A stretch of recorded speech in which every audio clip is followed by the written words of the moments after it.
நமச்சிவாய். வாக்கர்த்தா விவசம்ருக்தௌ வாக்கர்த்தா பதிபக்தையே ஜெகதப்பிதரோ வந்தே பார்வதி பரமேஸ்வர். இல்லாமல் அம்மையப்பனாக விளங்கக்கூடிய தையல்நாயகி அம்பா சமேத வைத்தீஸ்வர வைத்தியநாத பெருமானுடைய திருவடிகளையும் சொர்ணாம்பிகை அம்பா சமேத பீமீஸ்வர பெருமானுடைய திருவடிகளையும் வணங்கி உலகம் முழுவதும் வாழக்கூடிய அன்பு பக்தர்களே, ஆவணி மாத ராசி பலன்கள். ஆவணி மாதம் பொதுவாக இந்த ஆவணிங்கிற மாதத்தை கேட்கும்போதே மனசில் ஒரு புத்துணர்ச்சி, ஒரு தெம்பு வந்துடும். காரணம் என்னன்னு கேட்டிங்கனாக்கா, வருஷத்தில் 2 மாதங்கள் ஒருத்தருடைய தலையெழுத்து மாறக்கூடிய மாதம். இந்த ஆவணி மாதத்துக்கு என்ன சிறப்புனா, ரொம்ப கஷ்டப்படுறதுக்கு ஒருத்தன் கஷ்டத்தில் இருக்கான்னு வச்சுக்கோங்களேன், அந்த ஒரு குடும்பம் கஷ்டப்படுது. ஒரு தனிப்பட்ட நபரோ, அது ஆணாக இருக்கலாம், பெண்ணாக இருக்கலாம், அல்லது அழியாக இருக்கலாம், யாராக வேண்டுமானாலும் இருக்கலாம். அல்ல ஒரு குடும்பம் கஷ்டப்படுது, நல்லா வாழ்ந்த குடும்பம், ஒரு பெரிய கௌரவமான குடும்பம், அதெல்லாம் கூட அவங்க எல்லாருமே கூட ஒரு சில நேரங்களில் சிக்கலில் போய் மாட்டிப்பாங்க. நம்ம நிறைய அனுபவத்தில் பார்க்குறோம். பெரிய தொழிலதிபர்களாக இருப்பாங்க, பெரிய கம்பெனி வச்சு நடத்தக்கூடியவங்களாக இருப்பாங்க, அல்ல பண்ணையாராக இருப்பாங்க. நல்லா இருந்தது சாமி, நல்லா போய்கிட்டு இருந்ததுங்க, யோகமாக இருந்தது. டெய்லி 100 பேர் 120 பேருக்கு நாங்கள் சாப்பாடு போட்டிருந்தோம் கேன்டீனில் வச்சு, அப்படிலாம் சொல்லுவாங்க. இப்போ அதெல்லாம் கொஞ்சம் நிப்பாட்டி வச்சுருக்கோம், மனசுக்கு ரொம்ப கஷ்டமாக இருக்குது, வருமானம் இல்லை அப்படின்வாங்க. அப்போது இதை போல் நிறைய கஷ்டத்தில் இருக்கக்கூடிய நபர்களுக்கு கூட இந்த ஆவணி பிறந்தா ஒன்று சரியாயிடும். அப்போ இன்னொன்று எப்போ சொல்லுவாங்க, தை பிறந்தா சரியாயிடும். அப்போ இந்த ஒன்று ஆவணி பிறந்தா சரியாகும், அப்படி இல்லாட்டி தை பிறந்தா சரியாயிடும்பா, தை பிறந்திருக்கு வழி பிறக்கும்.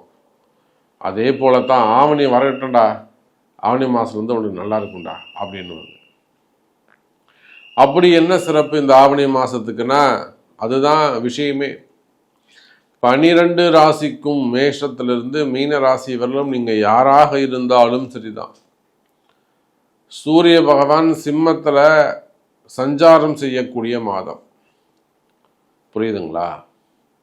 சூரிய பகவான் தன்னுடைய சொந்த வீட்டில் ஆட்சி பலம் பெறக்கூடிய மாதம். சூரியன் வந்து சிம்மத்தில் இருப்பார். சிம்ம ராசிக்கு யாருக்கு சொந்தம்? சூரியனுக்கு சொந்தம்.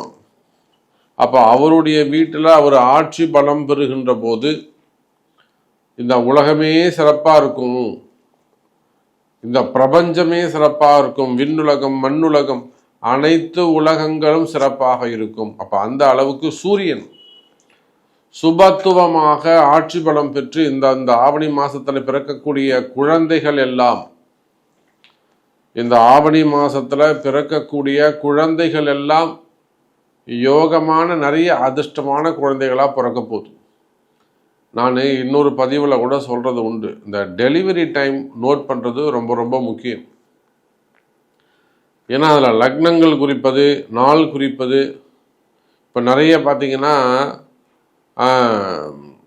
ட்ரீட்மெண்ட்டில் வரக்கூடிய குழந்தைகள் தான் அதிகம். 2.5 லட்சம் 4 லட்சம் செலவு பண்ணி அவங்க தாய்மை பெற்று மகப்பேறு பெற்று டெலிவரி சமயத்தில் போய் கோட்டை விட்டுறாங்க. அது ஒரு 2000 ரூபா செலவானாலும் பரவாயில்ல, நல்ல நேரமாக நல்ல தலையெழுத்தாக அமையணும், நல்ல நட்சத்திரம் தசாபுத்தியாக அமையணும்னு நீங்கள் நினைக்கணும். அப்போ அதை போல் நிறைய கஷ்டங்களில் இருக்கக்கூடிய நபர்கள், பெரிய பெரிய குடும்பங்கள் கூட, பெரிய செல்வந்தர்களாக இருக்கலாம், சாதாரண ஏழ்மையான வறுமையில் இருக்கக்கூடிய குடும்பங்களாக இருக்கலாம், அல்லது ஆண்களாக இருக்கலாம், பெண்களாக இருக்கலாம். அப்போ நீங்கள் யாராக இருந்தாலும் இந்த ஆவணி மாதம் சூரியன் ஆட்சி பலம் பெறுகின்ற காரணத்தினாலே அற்புதமான வாய்ப்பு. குறிப்பாக அரசு அதிகாரிகளுக்கெல்லாம் நல்ல யோகமான நேரம். கஷ்டப்பட்ட ரொம்ப வந்து டார்ச்சர் பண்ணுறாங்க ஜாபில், மேலதிகாரி ரொம்ப என்னை இம்சை பண்ணுறாங்க, என்னை ரொம்ப அமைச்சர் வந்து மினிஸ்டர் வந்து ரொம்ப வச்சு செய்கிறாரு சாமி, என்னால் முடியல, நான் ட்ரான்ஸ்ஃபர் வாங்கிக்கிறேன், ஒதுங்கிக்கிறேன். இப்போ நம்ம அங்கங்கே பொங்கி எழறாங்க, நம்ம பார்க்குறோம். இந்த சூரியன் கேது தொடர்பு, இந்த ஆவணி மாதத்தில் சூரியன் கேது தொடர்பு நிறைய விஷயம் வெடித்து வெளியில் வரும். இது இன்னொன்று கூட சொல்லலாம், சூரியன் கேது கிரகண தோஷம். சூரியனை மறைக்கக்கூடிய சக்தி யாருக்கு இருக்குன்னா கேதுவுக்கு தான் இருக்கு. ஊரில் பழமொழி சொல்லுவாங்க, நிலாவை வந்து பாம்பு முழுங்குது அப்படின்வாங்க, அது ராகு. நிலாவை பாம்பு முழுங்குது, குழந்தைங்களுக்கு புரியுற மாதிரி சொல்லுவாங்க.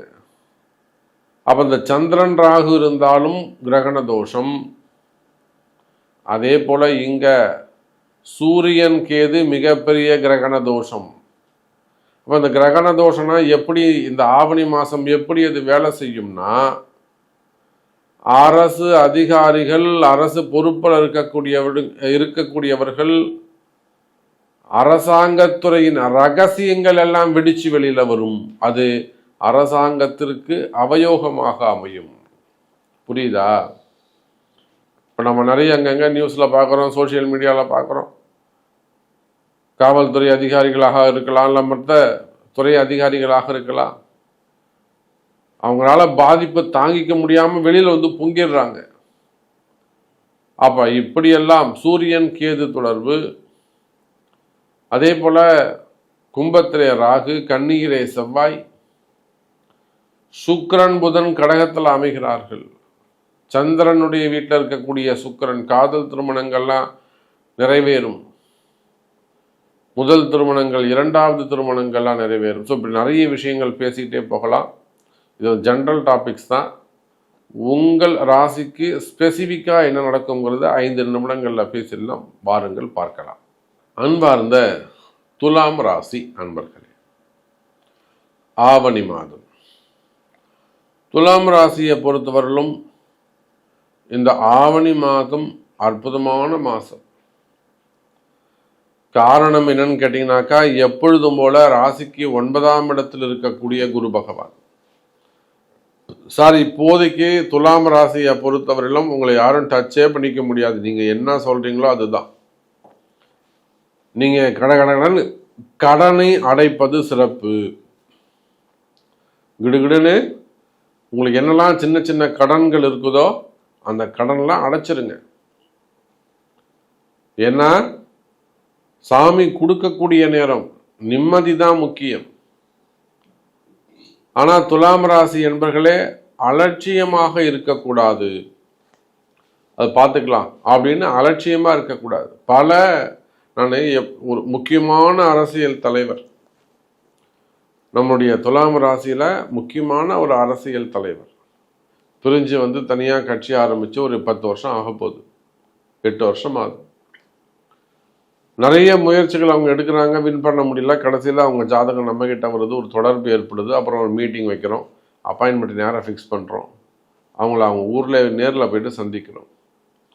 இங்கே தமிழ்நாட்டில் சந்திக்காமல் வெளி மாநிலங்களில் வெளியில் போயிட்டு நார்த்து சைடில் அவங்கள மீட் பண்ணுறோம், உயர்ந்த இன்னொரு அரசியல் தலைவர்களோடு.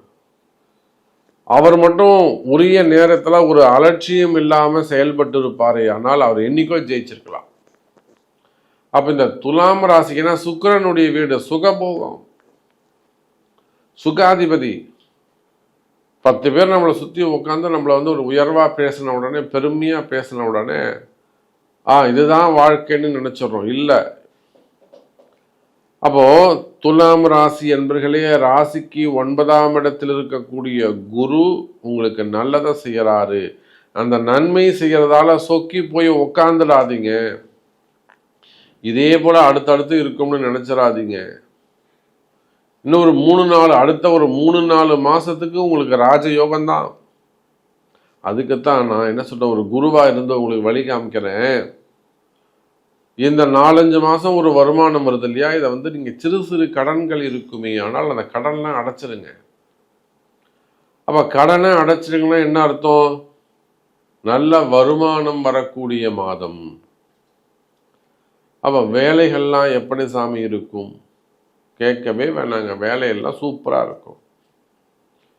எனக்கு வேலை கிடைக்குமா சாமி? நான் துலாம் ராசி தான். வேலை கிடைக்குமா? வேலை கிடைக்குமானா 2 வகையில் இருக்குது. ஒன்று அடிமை தொழில், ப்ரைவேட் ஜாபு, கவர்மெண்ட் ஜாபு, இதுக்காக ட்ரை பண்ணுறது. எனக்கு இப்போ தான் சாமி வேலை போச்சு, நான் வேலையில் இருந்தேன், எனக்கு இப்போ தான் எனக்கு வேலை போச்சு. சரி, அந்த மாதிரி எல்லாம் சொல்லக்கூடிய துலாம் ராசி என்பர்களே, வேலை வாய்ப்புகள் உருவாகும். எனக்கு 40 வயசாது, 45 வயசாது, 48 வயசாது. இப்போ 46 வயசுக்கு மேலே இருக்கக்கூடிய துலாம் ராசி என்பர்கள் என்னை கேட்காம வேலையை விடக்கூடாது. எதுவாக இருந்தாலும் என்கிட்ட ஒரு வார்த்தை கேட்டு செய்யணும். சாமி, நான் வேலையை விடலாமா, வேலை தேடலாமா, ஜாப் சேஞ்ச் பண்ணிக்கலாமா, ஜம்பிங் பண்ணலாமா? அப்போ வேலையை அவசரப்பட்டு விடக்கூடாது.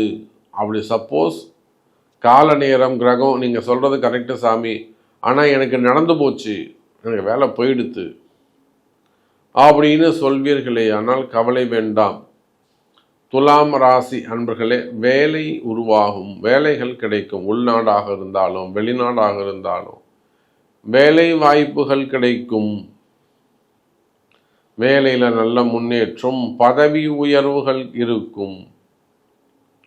அதே போல தான் பிஸ்னஸ், ரியல் எஸ்டேட் பண்ணக்கூடியவங்க, கமிஷன் பிஸ்னஸ் பண்ணக்கூடியவங்க, கனிம வளங்கள், பில்டர்ஸு, மெயினாக பில்டர்ஸு, கன்ஸ்ட்ரக்ஷன்ஸ் ஃபீல்டில் இருக்கக்கூடியவர்கள், பெரிய தொழில் செய்யக்கூடியவர்கள், கம்பெனிகள் வச்சு நடத்தக்கூடியவர்கள்,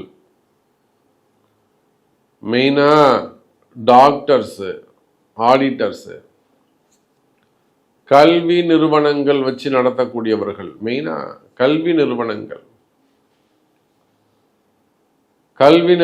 வச்சு நடத்தக்கூடியவர்கள், அதே போல் ஹாஸ்பிட்டல்ஸ் வச்சு நடத்தக்கூடியவர்கள், ஹாஸ்பிட்டல்ஸில் ஒர்க் பண்ணக்கூடியவர்கள். அப்போ இந்த மாதிரி நீங்கள் எந்த தொழில் செய்பவராக இருந்தாலும் சரிதான், தொழில் துறையை பொறுத்தவரையில், பிஸ்னஸை பொறுத்தவரையில் இந்த மாதம் ஆவணி மாதம் உங்களுக்கு ஒரு அற்புதமான மாதம். ரகசியங்களும் அதிர்ஷ்டங்களும் ஒளிந்திருக்கக்கூடிய மாதம், நல்ல அதிர்ஷ்டமான மாதம் என்பதை சொல்லிக்கொண்டு உங்களுடைய கேள்விகளுக்கு உங்கள் பிறப்பு ஜாதகம் பேசும். நன்றி, நமச்சிவாயம்.